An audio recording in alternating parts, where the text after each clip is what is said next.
What is going on, beautiful humans? Welcome back to the Ryan Magic Show. I'm halfway between calling this the Ryan Magic Show and Fulfilment first. So we're just going to leave it in that little in-between zone and just go with the OG Ryan Magic Show. This is the first episode with a guest that I've had for a while.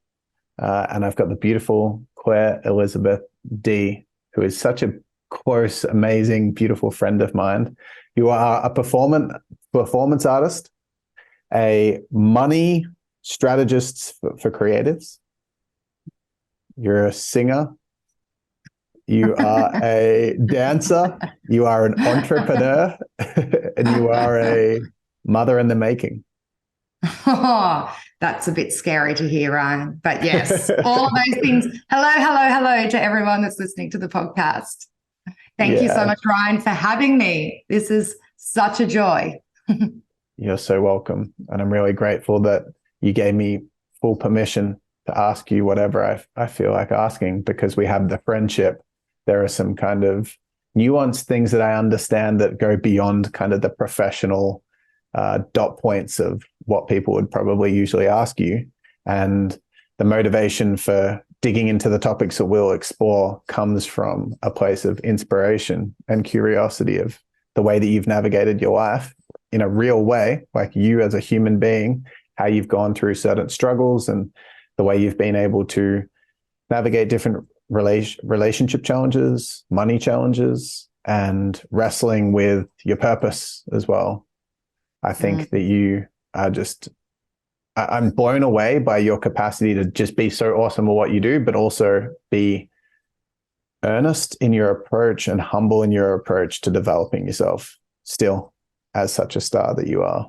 And I'm really excited to jump into some of those topics. But did I introduce you effectively? I think that was one of the best introductions I've had, Ryan, on a podcast. I absolutely love and adore you and so inspired by you. So I can't wait to just dive in and chat all things. So let's do it. Awesome. So first thing I'd love to talk about is your new show. So you just got accepted, approved. You won the spot of being able to be a really key performance at the upcoming Performing Arts Festival, Melbourne called the Fringe, the Yeah. Melbourne Fringe Festival. For those that are in Australia, you might know what that is, probably know what that is. But if you're international, it's a really big deal. And Claire's just put together a pitch for a new show. Do you want to explain a little bit about what that looks like and a little bit about what that would generally look like, and even some ideas or what you're kind of thinking for what you want to do? Love to hear that. Yeah, so I've already performed 3 one-woman shows in the past, and my last one I've just finished touring around Australia, even somehow during COVID times. And I'm actually at this point in time in my life where I just got married. Ryan was at the wedding. And we're at that stage where I'm 41 and trying to have a baby. And I really thought that I was supposed to be putting my performing dreams, into the background. And so I wasn't going to apply for a show for the Fringe Festival this year. But I had a ceremony at the end of last year where I just had this vision of me 10xing my performing dreams and being a Broadway star. That was literally what I saw in this journey. And I kind of pushed it down because I had the wedding and the baby. And I was also like, how can I at 41 be really going for this Broadway dream when I'm just about to have a baby? And just on that note, this has been something that's like an ongoing topic that you have wrestled with, right? Between are you ready to become a mother, and does that mean giving up this dream that you've held in your heart for a huge chunk of your life, right? Yeah, like I've been in a relationship for 6 years, and during the whole first 4.5 years of the relationship, I just kept battling with, is this the person for me? And do I want to have a baby? And do I want to have a baby with this person? But every single day, just woke up and asking myself what's true. And what was true is I had a loving, willing, honest partner with me. And why would I leave that? And he was aware of my situation, and he was staying, he was committing. So, and he wanted you to like, he really is very paternal and has a huge desire to be a dad. And you've kind of been more on the side of, well, my dream is your baby. And that's the thing that you don't want to let, you want to raise and nurture and prioritize that over and above having a child. Well, when we started dating, I was literally just writing my first show, and I'd let go of a really successful business that was making me a lot of money to go and follow my heart.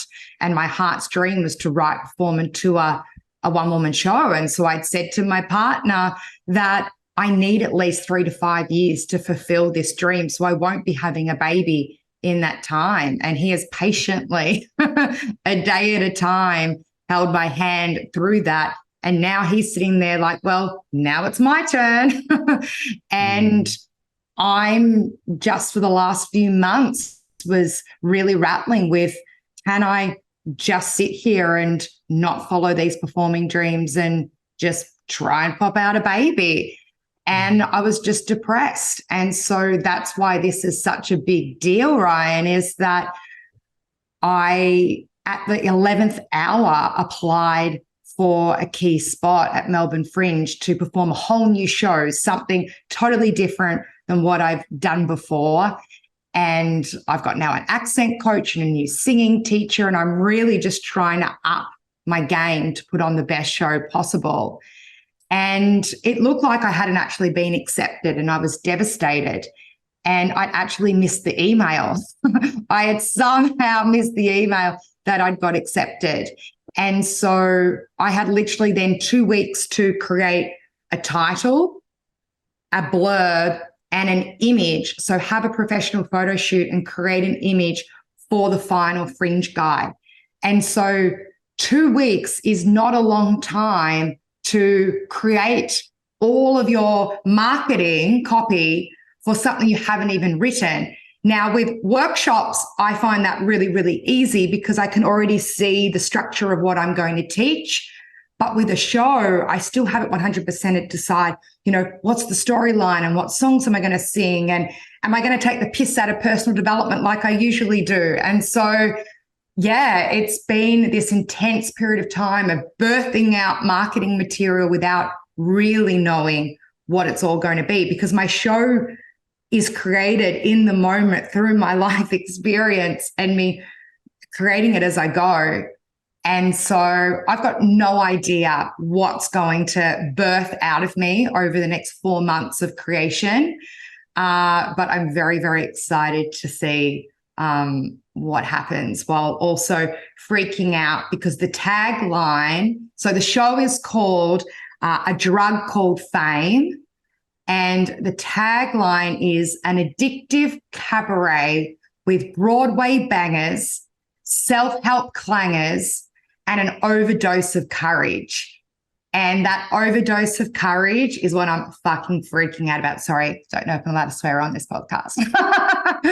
You are allowed to swear and bring all of your beautiful self. I love that tagline, and it feels so resonant with how I know you to be. And your courage is one of the reasons that I wanted to have you on today, because to have a successful business and then to say, no, I know what's in my heart. I want to go for it, and also go for it, I would guess, later than the average person would, and still hold that vision and that dream in your heart and just fully put pedal to the metal in that with the amount of conviction and clarity that you did to say, hey, I need three to 5 years to fulfill my dream.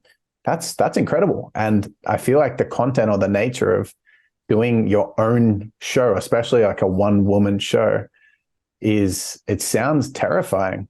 And so can you explain, just for anyone that doesn't know what that means, a little bit of what sort of thing that you've done in the past, as like, what does the show look like? Is it singing, dancing?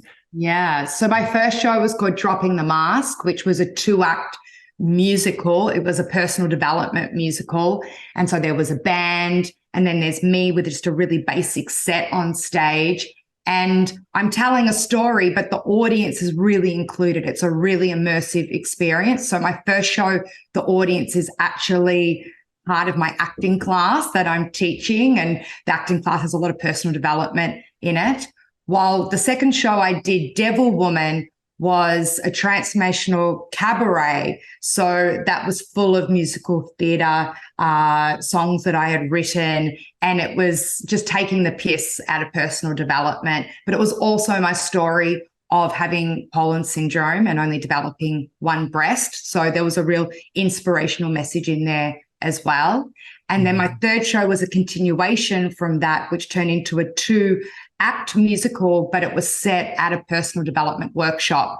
So it was literally like the audience was at a Tony Robbins event, but I was different characters. So I was playing different inspirational speakers. So each of my characters was a different inspirational speaker that you would experience, at a TED Talk, at a Tony Robbins event, etc. And you were kind of taking the mickey, like you were being funny. So the two characters that I had, Crystal Indigo Light and Devil Woman. So Crystal Indigo Light, who you've seen sing, Ryan. So she's a spiritual guru. She's singing all about the law of attraction, and she's just channeling things from the Pleiades. But then there's Devil Woman, who's just taking the piss out of entrepreneurs, out of coaches, out of spirituality, out of Tantra. And then the second act is Clare. So it's just me, where it's more of a TED Talk, where I'm actually sharing the wisdom that Crystal Indigo Light and Devil Woman were bringing, but more in just everyday public speaker kind of way. That's so creative. It's just unbelievable for someone that's like I was always scared of performing arts, and being in plays terrified me growing up. And still, I did an acting course 5 years ago, 6 years ago, and I found it so difficult. But to put on a whole act, there's a show. And so you, how many shows did you do, and what sort of audience would you get? Yeah, so with Dropping the Mask, I did 5 shows in a row. And so each night was about 70, 80 people in the audience. So that was the very first one. And then the second one, Devil Woman, again had about 70, 80 people in the audience. It was just 7 nights in a row, which is similar to the show that I'm about to do. It's like a Monday to Sunday run every single night. But then when I started touring Australia, I could then open it up to doing less performances, but with bigger audiences. So that's what I've been doing while touring the country, is having about 150 in the audience for each show.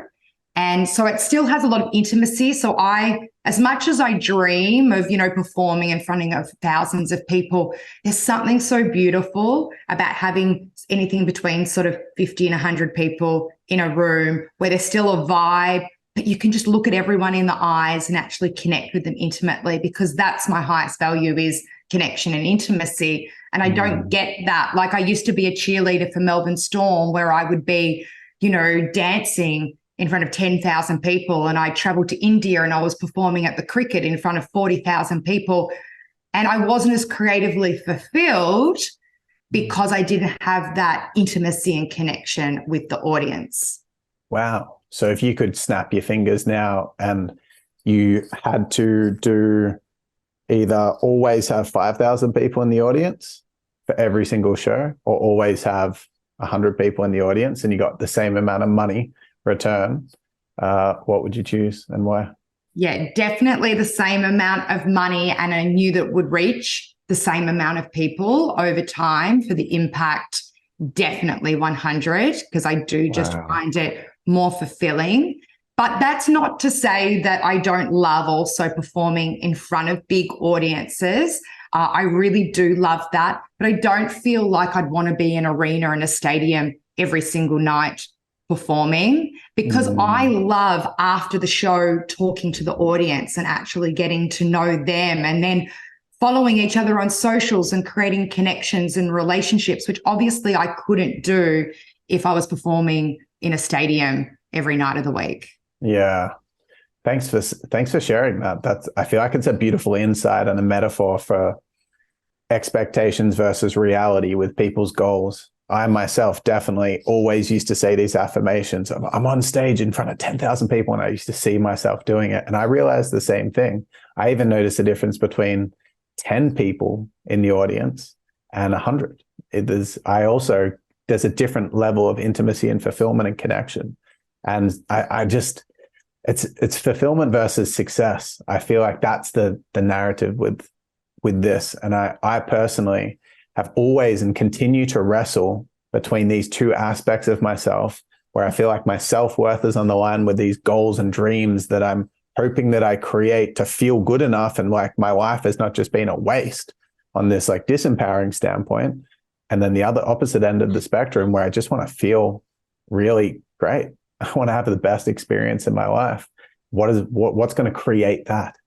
And I feel like there's so much letting go that's needed for all of us if we really want to fulfill and have the most enriching, beautiful, amazing, fulfilling lives. And I just want to honor you for being someone that's been able to do that. It's incredible, and it's so rare.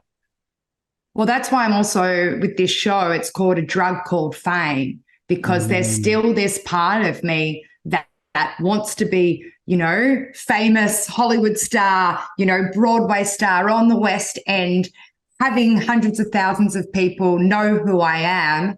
But then in reality, I'm the most fulfilled when I have what I call my heart people and my heart audience around me. And usually that comes in about an audience size of about 50 to 150. Also, why even for our wedding, we chose the number of people that we did. We knew that we wanted between 50 and 150 people, because we knew that that was the kind of number where we could really just have that intimacy and connection while still have a fun vibe. Because obviously for me, if I did a show and I had 10 people in the audience with applause and laughter and all those things, it just wouldn't have the same impact as if there was at least 50 to 100 people in the room. So yeah. And then there's also my ego that gets involved and wants to have as many people, come and see me as possible. So yeah, that's a constant wrestle for me as well. The first thing that you mentioned when we got on and started chatting before we pressed record was that you were right in the middle of doing your photo shoot when I messaged you about coming on this podcast, and you were in your heart, you're in your flow, and you were doing what you love, and then boom, it happened. And I feel like with your capacity now, it seems like even though you're aware of that ego and it's there, that you also have enough awareness to be able to come back to your heart. I feel like the less attached you are, you probably will actualize a fair bit of fame. Like if I had to put money on it, I feel like you will cultivate a fair bit of fame over the next 20, 30 years in your life. Well, the funniest thing, Ryan, is that I always dreamt of being famous from, a young girl at 4 years of age, watching Young Talent Time, watching Kylie Minogue, Danny Minogue, Madonna. And then when I was about 25, 26, I saw The Secret for the first time, the movie The Secret. And I started for the very first time doing affirmations and doing the vision boards. And within a couple of months, I got my very first international performing gig in India, where I was performing in front of 40,000 people. And I had people holding up signs saying, Clare Elizabeth Dea is better than Angelina Jolie. I mean, if you've got someone holding up that sign, I mean, you're considered famous, right? And in India, like we all were on the front covers of magazines, we're in newspapers in Australia and all the stuff. But when you ask me about those 7 weeks in India, they were the worst 7 weeks of my life. Like all of the stuff that was happening in the background, like not realizing that my partner was cheating on me back home, while also watching all of these sportsmen that I was at all these parties with because of what I was doing, were also all cheating on their partners and just having a really horrible time. I didn't really gel or vibe with the girls that I was performing with. And I just felt like I was leaving the entertainment industry to move into the personal development world. And I just felt so alone. And if it wasn't for an iPod with about 20, 30 great songs on it. I don't know how I would have got through those 7 weeks in India. It was really awful, to the point, because we were so famous, we'd go into a bathroom and there would be men that would be just hiding out in the toilet to try and attack us, rape us, do all of the things. And so it was really, really scary as well. So that's when I've also learned that there's the shadow of fame. And if you're not actually really centered and you're not coming from your heart and you don't have a good relationship with all of those inner archetypes and inner voices, then fame is going to be really, really challenging. So it's just such an interesting topic for me, because I've always wanted fame, but then with my whole story of also only developing one breast and not wanting everyone to know my story, then I did everything to make sure I didn't get famous in my 20s. So it's just been such a parallel. Just so confusing. What advice would you give to someone that's listening to this who has dreams and kind of feels disappointed that they haven't actualized? They might feel far from those outcomes that they desire and can sometimes be a bit harsh on themselves. What would you tell them based on your experience of wrestling with these things? Well, as I said, I always dreamt of the Hollywood dream and the Broadway dream. And when I actually got real with myself, I saw that my daily habits and behaviors weren't actually really leading me to those goals. And the reason was because they were so ego-driven and they were such a fantasy that they weren't really coming from my heart.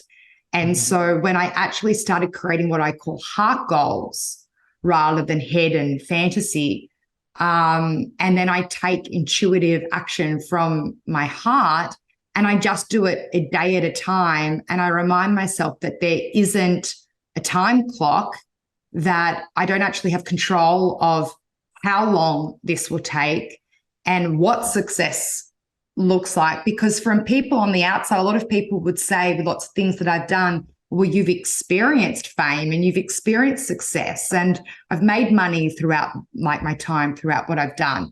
But then for me, I'm like, I haven't achieved anything of what I really wanted to achieve. But that's because I'm going back to my head and my fantasy. If I go back to my heart, what my heart wants to create, I realize every day I'm living my heart dreams. And the more that I just follow those actions from my heart, I am successful because I'm fulfilled. And so I know that's a big part of what you're really interested in at the moment is fulfillment. And for me, it's creative fulfillment, as long as I'm creatively fulfilled. So I'm doing my singing practice and I'm writing my posts on social media and I'm spending time with my dog and I'm going out with my friends for a dance and I get to hang out with Ryan in the spa and have a chat about entrepreneurship, like all the things that my heart wants to do. As long as I'm doing them, I am successful. It's the day-to-day things.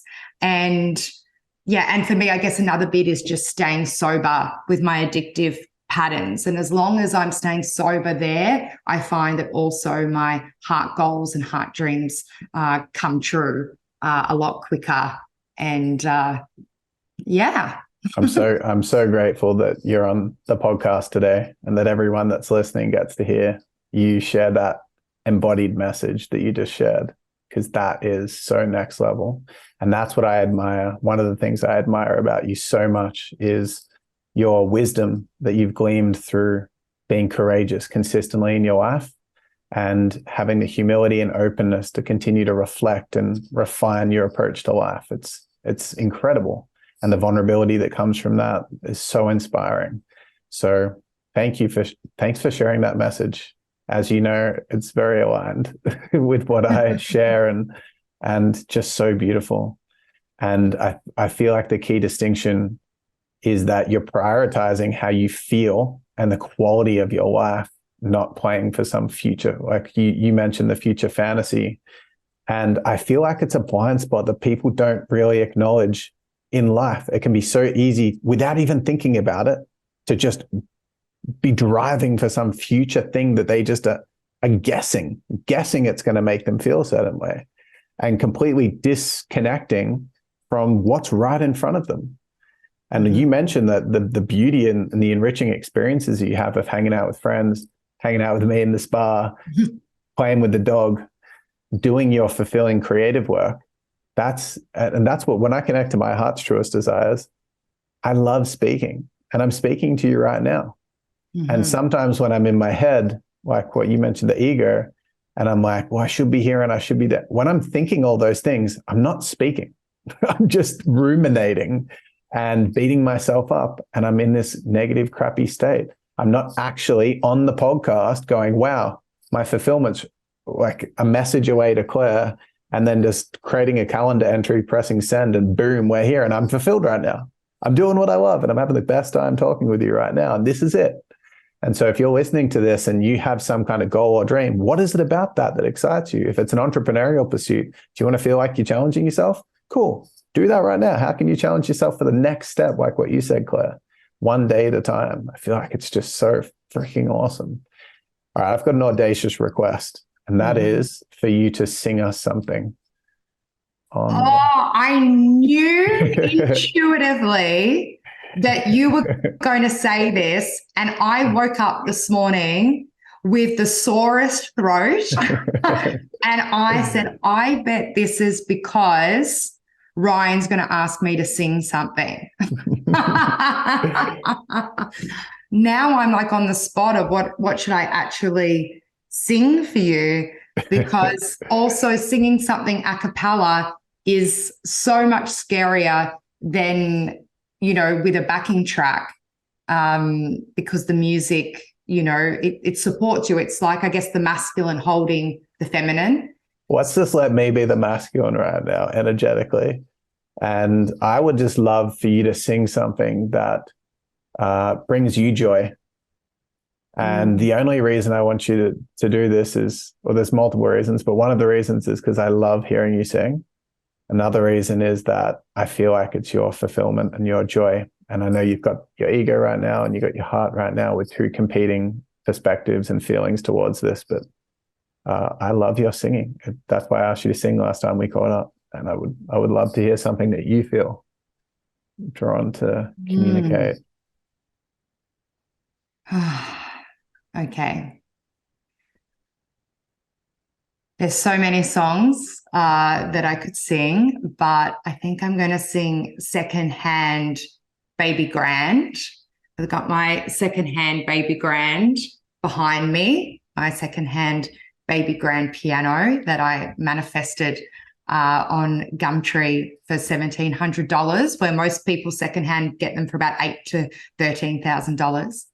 And it was because I just kept singing this song over and over and just praying to manifest a secondhand baby grand piano. And I also created a bank account saying my baby grand piano, and just putting money into it every week was that action to say I'm going to make this happen. And I sung this song at my 40th birthday to acknowledge my mum. And this song is for my mum. So no idea if I'll have the right starting note, but let's just see how we go. I'm going to mute myself and just listen and take it in. And I'm really grateful for you singing this. So thank you. My mother bought it secondhand from a silent movie star. It was out of tune, but still I learned to play. And with each note, we both would smile, pretending who we are. And all the pain would simply fly away. Something secondhand and broken still can have a beautiful sound, even if it doesn't have a place to live. Oh, the words can stay unspoken. Now my mother's not around, but that second hand white baby regret still has something beautiful to give. I still have something beautiful to give.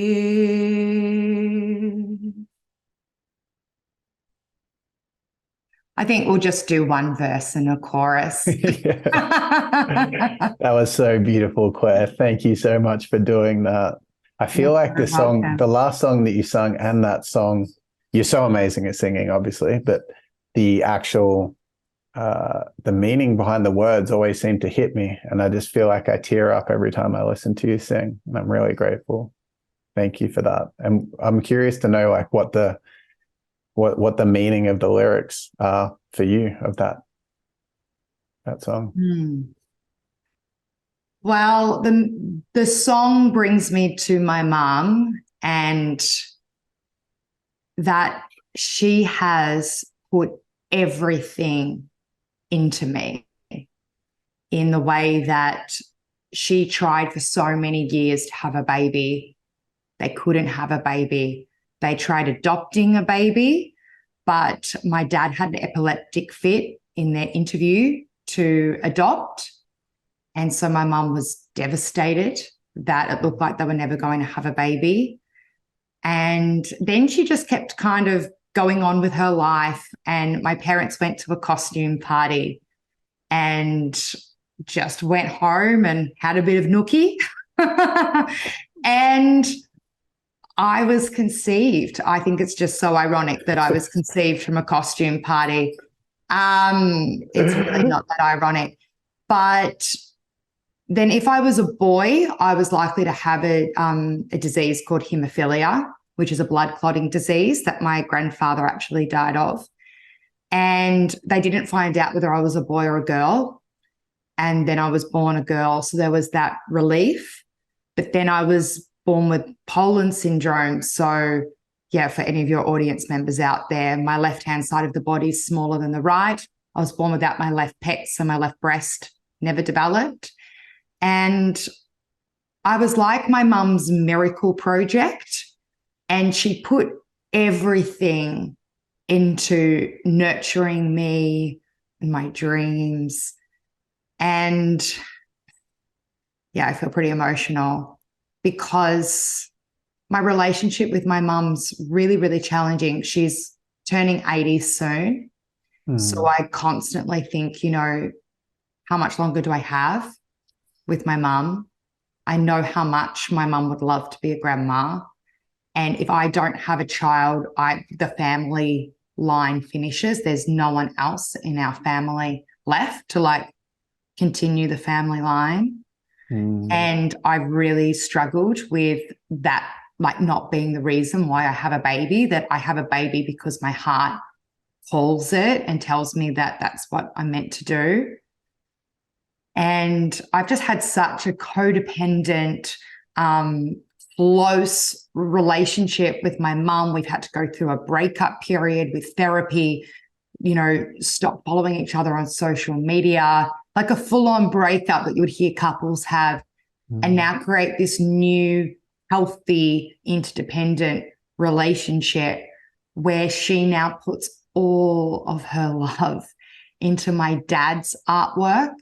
My dad's a beautiful artist and has had very little confidence, no entrepreneurial skills to put his artwork out there. And so all he did was watch my mum with so much jealousy and so much resentment, put everything into me and my art.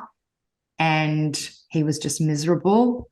And now getting to watch my dad and mum go to markets and sell my dad's artwork, and my mum prioritizing my dad's art. And also the sadness that we don't have the same relationship anymore. So I could create space to bring in Oz and my show and my friends and my community. And I just wanted my mum to know at my 40th that she was still, you know, the most important person to me. And that I love her so much. And yeah, at her 70th, I sung Wind Beneath My Wings by Bette Midler. And so I just love singing my mum's songs because that's the way that I gift lots of people, you know, on birthdays and anniversaries. I'll write a song or sing a song. And yeah, it's me in my happy place singing. As you know, you just came over for dinner and you were my audience member and I sung you a song. But it's just the way that I connect to my higher power, to my heart. And I was the world's worst singer, Ryan. Like, I don't know if you know this about me. Like, I had an awful singing voice. And I spent all of my 20s just learning how to sing in tune, let alone sing well. If I didn't have a strong connection to God and my heart and know that my calling was to perform and to sing. So yeah, my 20s was learning just how to sing in tune. And then my 30s was learning how to storytell through singing and finding my own authentic voice. And so now I feel like my 40s is going to be about actually sharing my voice with the world and actually singing my songs and really, you know, getting my message out there. You have so much wisdom, Claire. You got so much wisdom. It's crazy. And my ears pricked up when you were talking about the space, making space energetically, because you had that codependence with your mum and you need to make space for Oz and give your mum the space to be able to support your dad. There's just so much wisdom that you've lived so far. And I feel like everyone that gets impacted by you or exposed to you with any of your art or your personal development projects are so lucky to get that wisdom and that transmission from you. I'm curious to talk a little bit about you with Oz, and given the fact that I've had a real battle with relationship OCD over the last year, not knowing what it was and being just obsessed with this question of, is my partner the one? And the fact that you navigated that with Oz, I'd love to hear a little bit about that journey of connecting with someone that wasn't exactly what you had fantasized or imagined about, but then actually finding the right fit for you and having a wrestle with that. Yeah, I love talking about this. So I always fantasized about being either with a rock star or with a personal development guru or a big entrepreneur, and because I wasn't really embodying those things fully in myself. So of course that was what I was looking to attract in. And so I then started a program called the 4-Man Plan. Well, it's a book. It's written by this actress in LA. And she wrote a one-woman show about it called the 4-Man Plan. And then I actually wrote a song called the 4-Man Plan based on her book. And I practiced this for 2.5 years, which was all about circular dating to get yourself out of the fantasy of what the one should look like. And so I just started dating people from 18 to 70. Now that's like seems quite a vast range, but that's what I did. I dated short men and tall men. I dated men of all different races, all different careers. And I did this so I stopped living in this fantasy of what my man was supposed to look like. And wait, for what reason? To experience that you feel differently around different people, or just to get yourself used to connecting with people that look different to your fantasy? Yeah, just so that I could practice and rehearse. I feel like everything's a rehearsal. I still feel like even though I'm married, I'm in a rehearsal stage. I feel like every day is a rehearsal. It was to rehearse being with people, kissing people, having intimate conversations with people that didn't look like what I thought the man, or didn't do the thing that I thought the man should do. And just open up to saying yes to someone who is loving, willing, and honest. So that's what the 4-Man Plan book suggests, is that you say yes to a second date if they seem to be loving, willing, and honest. So nothing to do with what they look like, what they did for a career, how much money they had, blah, blah, blah. Were they loving, willing, and honest? And that was the thing, is I continued doing this process for 2.5 years, and Oz was the first man that really just stuck around and was loving, willing, and honest every single day and committed to me, like being willing to start creating a relationship. I had so many men that were, oh, I'm just out of a long-term relationship. Oh, I'm looking at being poly. Oh, I don't know, I'm looking for someone younger or older. Or I didn't have anyone that was really wanting to commit to me. And I was dating 2 other men when I started dating Oz that were much closer to my fantasy. And I even broke up with Oz after the first couple of weeks of dating, because I said to Oz, I don't feel like I'm in my integrity.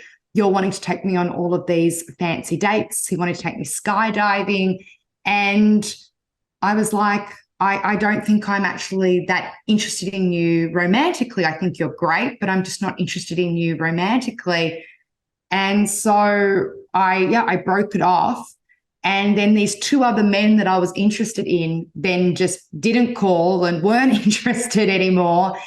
And I was on the dance floor, on the Five Rhythms dance floor, and just had a huge cry. And Oz texted me saying, Hot Springs last chance. Like, I hadn't spoken to him in 2 weeks, but it was like he just came back with a last, Hot Springs. He knew I liked spas. So he was like, Hot Springs last chance. And I rang him straight away. And I just had this really long conversation with him. And I just started to realize that I had to stop my pattern of going for unavailable men and to start practicing going for available men and men that actually wanted a committed monogamous relationship. And so I really saw Oz as a rehearsal. He was just a new man I was dating. And so we dated for 3 months, and then he took me to Bali and asked me to be his girlfriend. And I was like, oh, I'm just going to rehearse being a girlfriend.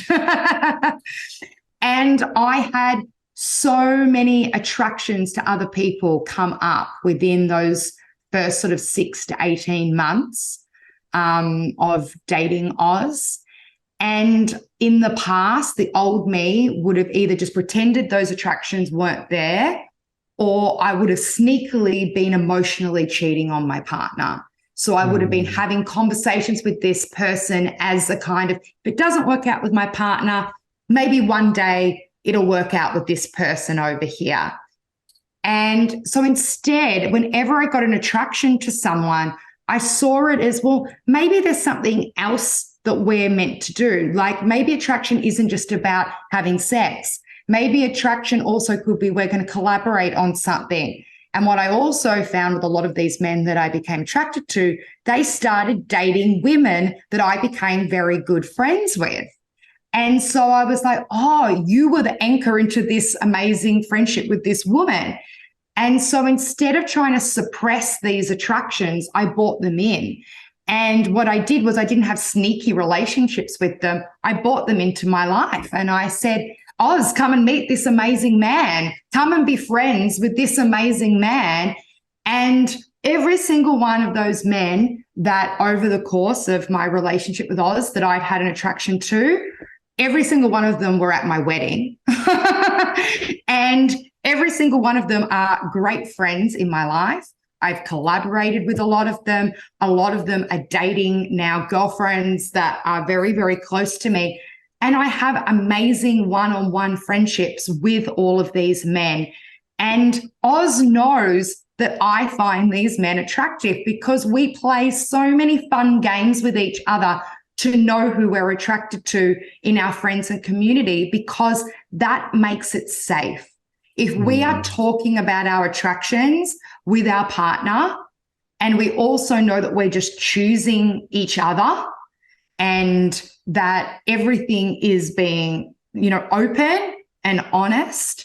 And I mean, I'm just so grateful I've got a partner like Oz who's so rock solid in his self-worth and just so confident in who he is. And it's got nothing to do with what he looks like or what he does for a job. He just is secure in who he is as a person.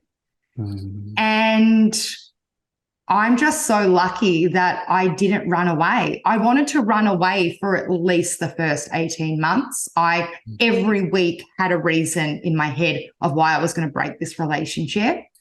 And then it went into the whole baby saga where I was like, I don't know if I want to have a baby, let alone have a baby with you. And I kept just having honest conversations with him about it. I wrote shows about it. I wrote Facebook posts about it. And it was my healing, wrote songs about it. And he just stuck with me. I just don't know why. I just never like, how is this man staying with me? Like, I'm crazy. I just want to run away. But as you know, we saw a couples therapist about 18 months ago, and just God came into the room. I don't know what happened, but within that week, I had a visual that I would have a baby with Oz. And I felt at peace, and I've been in peace with the relationship ever since. I still have attractions to other people, but I just feel so good about them. I'm like, great. I'm like I want life to turn me on. And so that will come in projects and people and my dog and, you know, just clothes I wear, like life's here to turn us on. And so now that I really just own that, I can really just see the beauty in everyone, including my partner.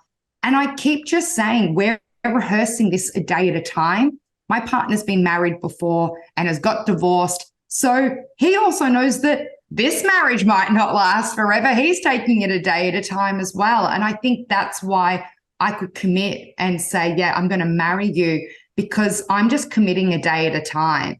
If one day it is not our truth, and I'm not saying it's a hard time, I know when something is just not my truth anymore, I will communicate it.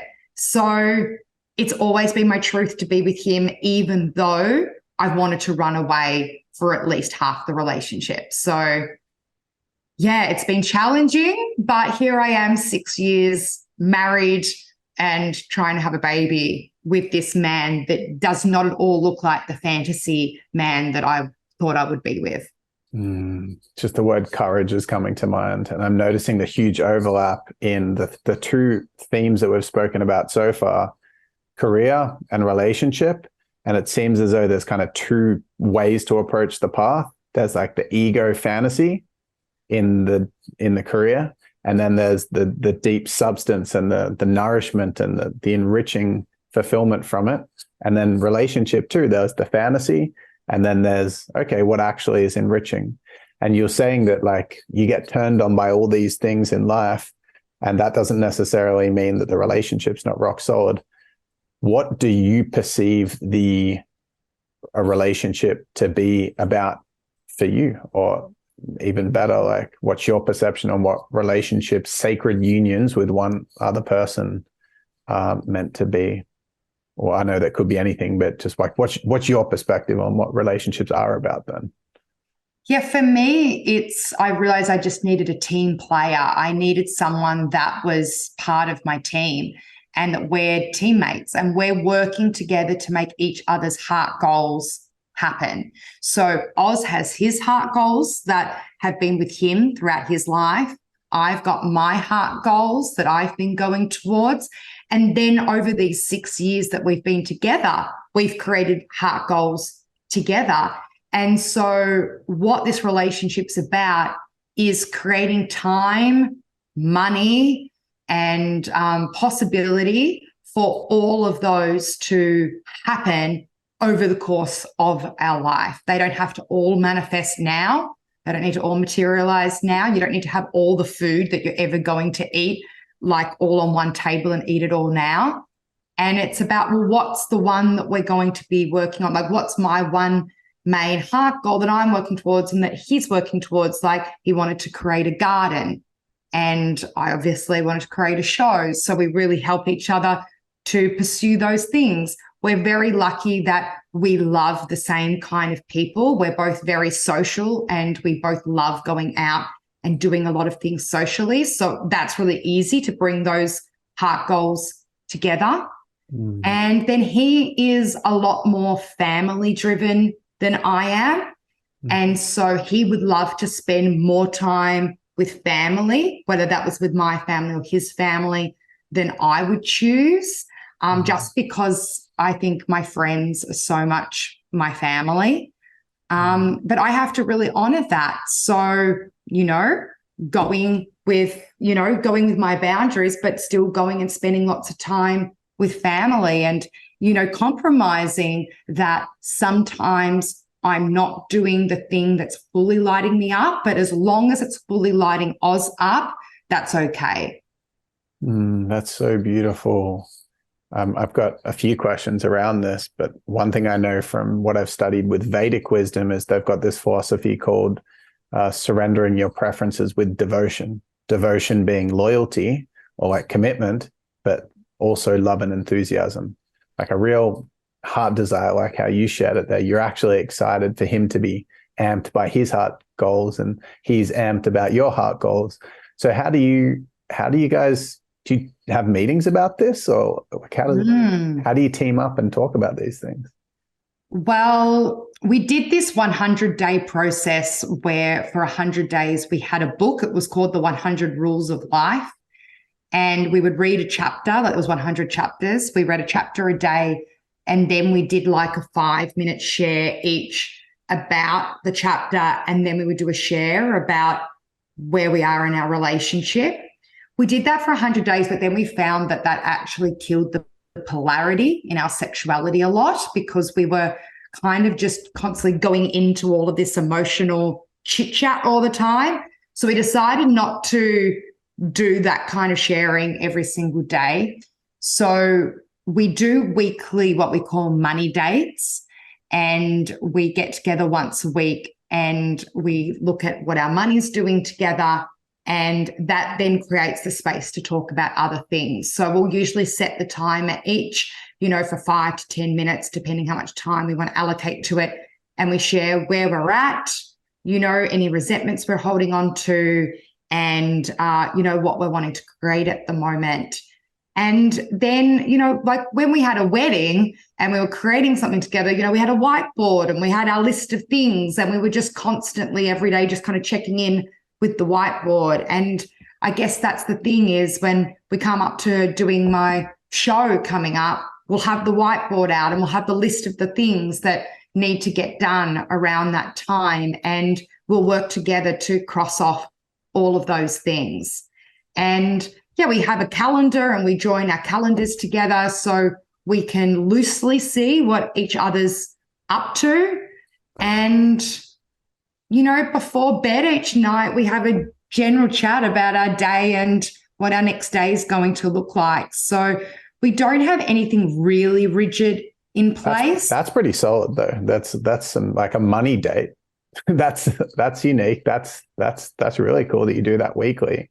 You mentioned when you're doing this 100-day challenge, the polarity was impacted by, you said, emotional chatter or something like that. What do you mean by that? Emotional? I think that our focus then wasn't on touch and intimacy. Our focus was on, I guess, looking at our emotional stuff and our problems and maybe trying to fix each other. And we just lost our polarity and our turn on for each other. It almost just felt like we ended up we were just holding too much space for each other. And it was more like, okay, let's go back to our 12-step groups. Let's go back to our recovery groups and actually get our sponsor or our therapist or whoever and listen to more of this stuff. We don't necessarily need to hold space for each other's stuff all the time. That sounds like... Yeah. Sorry to interrupt you there. You go. No, keep going. Yeah, cool. I was just going to say, I feel like a lot of people would listen to that and be like, wow, it's actually really cool that you guys are able to hold space for each other. I know a lot of couples can't. And then on the other side of the spectrum, like being aware that allowing each other to have your own ways of having space held, your own support networks, they're like two polarities. And it's cool that you guys play with the balance there. Like, what's the right amount of being a team and not being so much of a team that you're just work buddies and not intimacy buddies or fuck buddies. Well, the thing is that when you're choosing a monogamous relationship, like this is the only person I can have sex with. And so we need to try and create a structure that's going to help that. I can pay someone else or be part of a support group to hold space for me. I can also call a friend. And then obviously we're teammates with the fact that we live together. So obviously we need to nurture that. So we need to have systems in place for living together, because I'm not doing that with anyone else. So, and then we're starting to share money, which we only started to do in the last year or so. And the reason we only put our money together recently was because I was in so much debt and had so many addictive spending patterns, and he had so much resistance to spending any money and was a hoarder and compulsive saver that we weren't safe with each other's money. And so we both needed to do work on that. But now we feel like we're a lot more sober with money, and we can come together and work together as a team. So we make sure that we are still getting to spend some money, and we make sure that we're saving money as well for our future. I'm hearing team so much, and it's such an empowering relationship to hear about, in the way that you work together to help each other with your heart goals, and you're checking in on money, you're talking, communicating, you're working as a team in the house. And I know that we're nearing the end of our chat. We've probably got 10 minutes left to give you buffer for your next meeting. But I do want to get into a little bit of source around the intimacy and the sexuality, and talking a little bit about how you create or meet each other's different needs, because I know that we've spoken about this before, with you both having different like flavors that aren't innate for you both, that you desire in each other. I know, for example, you desire the superstar kind of energy, which is part of that fantasy as a flavor, and that Oz also enjoys some nurture energy, which is something that you're building with your building that maternal energy. I'm sure it'll switch on pretty hard when you become a mother. But how does that work? How do you guys build polarity, tension, and meet each other's different needs, given that you are committed to each other and you weren't each other's fantasies, so to speak? It's still a really, rocky at times journey. We're still learning this. Sometimes it's really great, and sometimes our sex life really sucks. So definitely around the wedding, like preparing for the wedding, we were practicing our dance all the time. And so Oz was really like stepping into a performer, and we were having that connection every night practicing, and that juiced me up a lot. And then when we got a puppy and Oz got to see more of my nurturing side, that juiced him up more. And what I've realized is that us both doing and living our heart is actually the best thing for our sex life.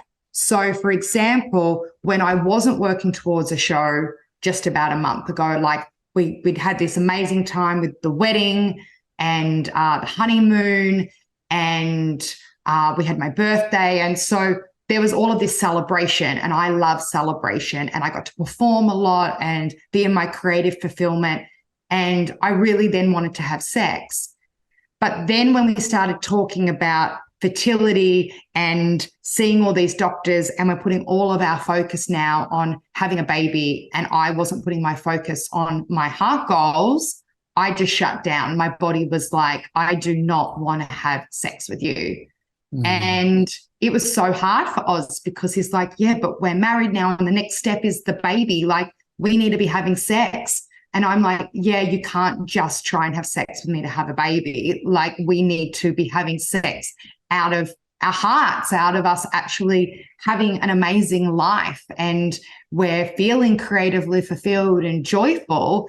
And from that place, I'm open to exploring sex. I'm not interested in having a routine time slot to be like, this is when I'm ovulating, so now we're going to just have sex right now.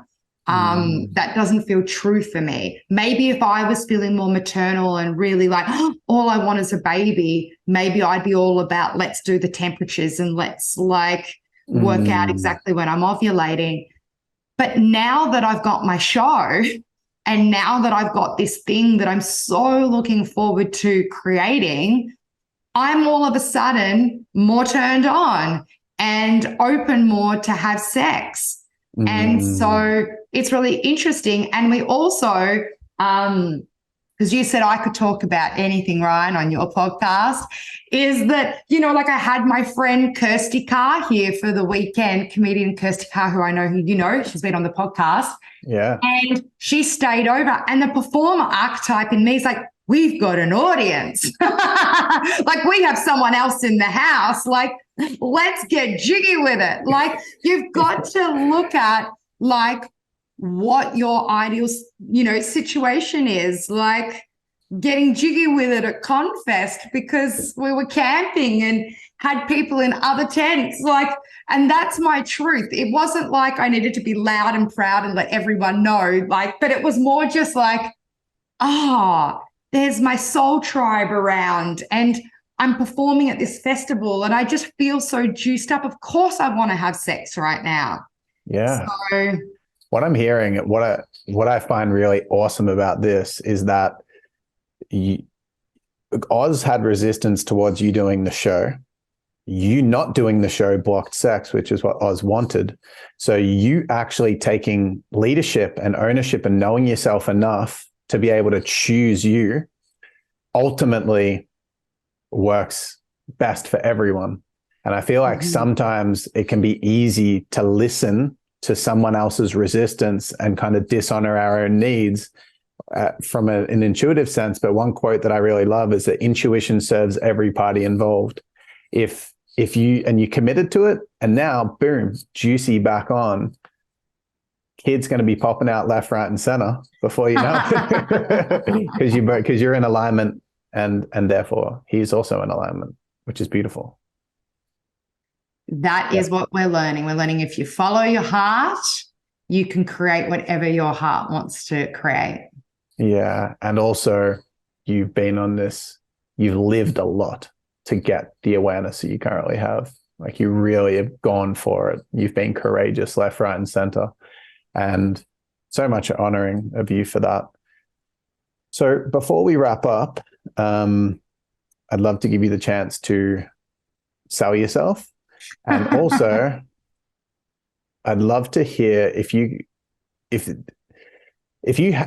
every single individual that was listening to this right now, if any one of them paid you $1 million in exchange for your biggest piece of advice or the most valuable tool that you know, that's not custom to any individual, but it's just objectively what you perceive to be the most powerful thing that you know, and they give you $1 million in exchange for it, what would you give to them?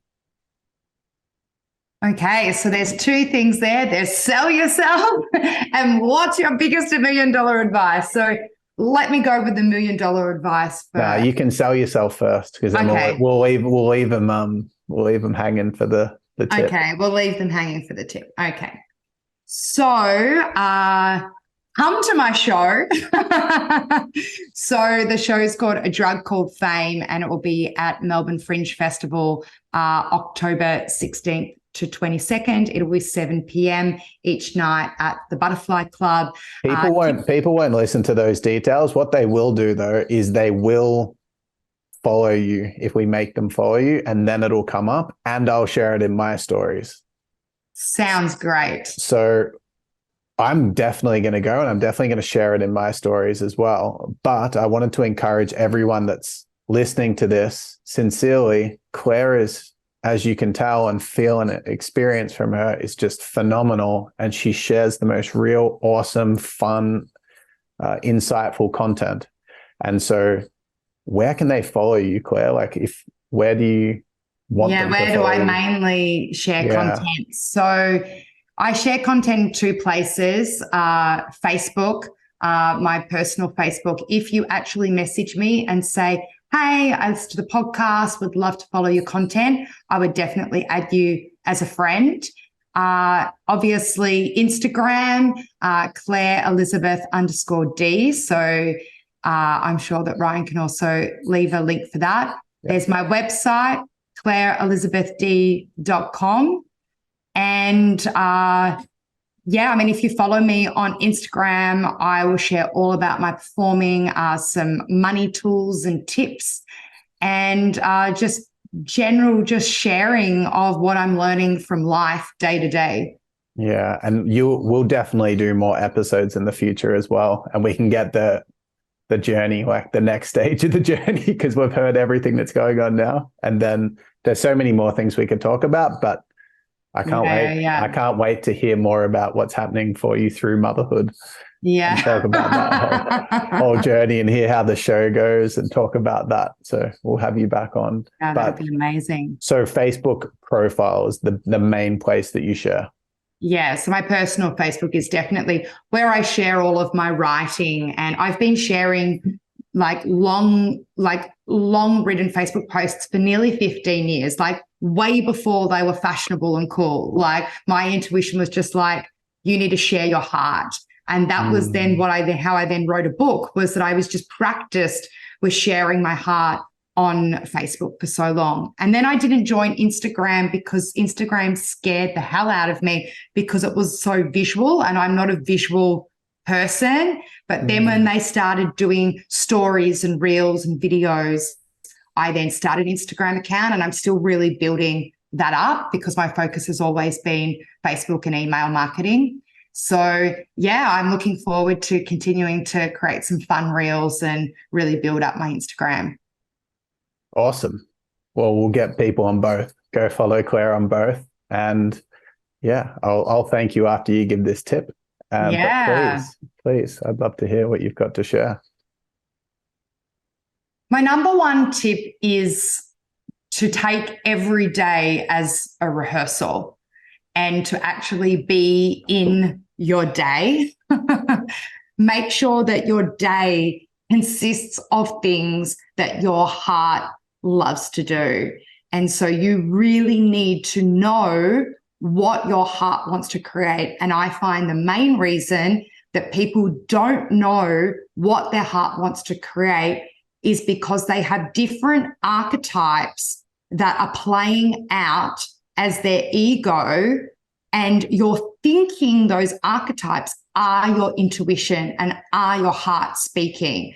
Because what happens is if one archetype jumps in and leads the team, I like to see archetypes as a baseball team, and they're all players on a baseball team, but you want to be the coach. Your intuition and you're the leader of all of these players. And so you want to be able to say who's out there to bat, who's pitching today, who's on the bench, who needs to have a rest.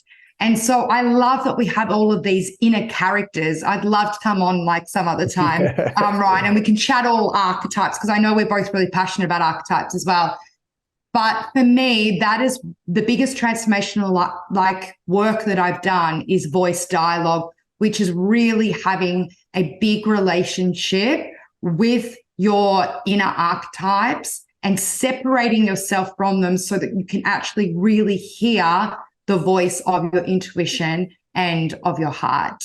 And then every day I just follow what my heart is telling me to do. And if I can't hear my heart, it's because there's some archetypes or voices going on in my head that are blocking me from really hearing my heart. So then I've got some work to do. I need to talk some stuff out. I need to journal. I need to have a sing. I need to play with my dog. I need to do something to get me back connected to my heart space.